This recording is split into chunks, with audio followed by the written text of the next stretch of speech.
Assalamualaikum warahmatullahi wabarakatuh.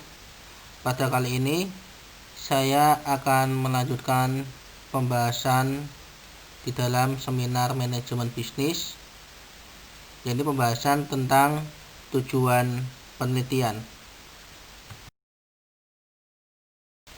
Tujuan penelitian merupakan target yang harus dijawab oleh peneliti melalui proses penelitian, di mana di dalam tujuan penelitian ini menyebutkan secara jelas dan tegas tujuan yang diinginkan dicapai dari penelitian tersebut. Dalam beberapa hal, seharusnya tujuan penelitian juga tersirat di dalam judul penelitian.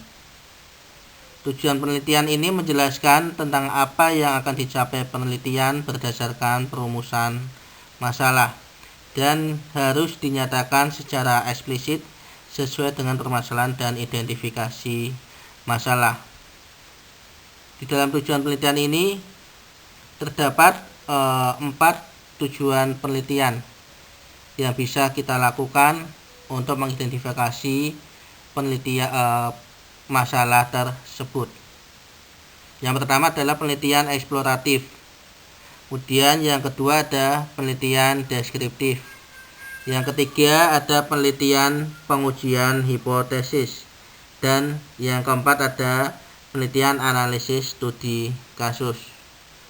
Dari masing-masing tujuan penelitian ini akan dijelaskan pada pembahasan selanjutnya. Yang pertama adalah penelitian eksploratif. Penelitian eksploratif ini dilakukan jika tidak banyak yang diketahui mengenai situasi yang dihadapi atau tidak ada informasi yang tersedia mengenai bagaimana masalah atau isu penelitian yang mirip diselesaikan di masa lalu. Dan penelitian eksploratif ini perlu dilakukan studi awal yang ekstensif untuk mendapatkan fenomena situasi. Penelitian eksploratif ini dilakukan ketika sejumlah fakta diketahui, tetapi diperlukan lebih banyak informasi untuk menyusun kerangka teoritis yang kukuh. Dan penting untuk memperoleh pengertian yang baik mengenai fenomena perhatian dan melengkapi pengetahuan lewat pengembangan teori lebih lanjut dan pengujian hipotesis. Yang kedua adalah penelitian deskriptif. Penelitian deskriptif ini untuk menjelaskan karakteristik variabel yang diteliti dalam suatu situasi. Penelitian deskriptif biasanya digunakan di dalam studi tambahan pelengkap pada suatu kuesioner.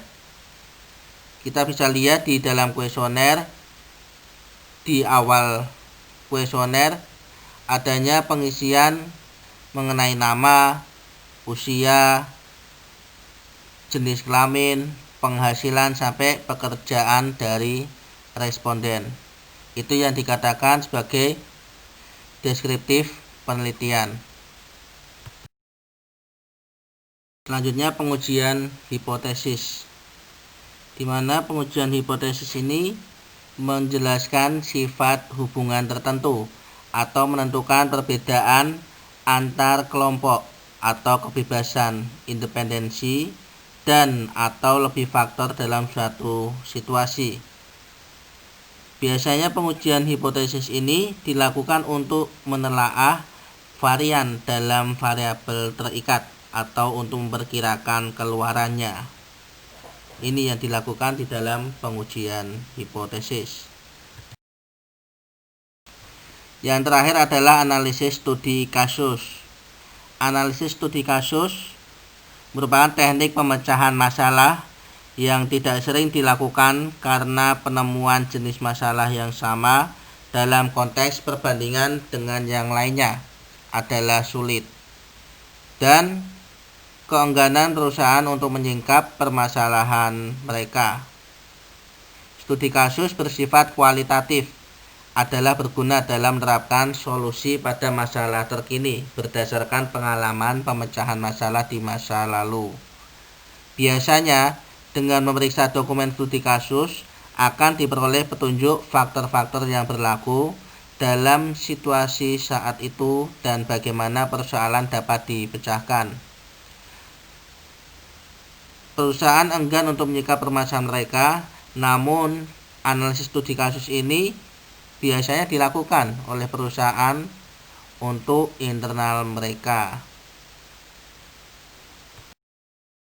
Sekian video pembelajaran kali ini. Semoga bermanfaat bagi kalian semua. Terima kasih.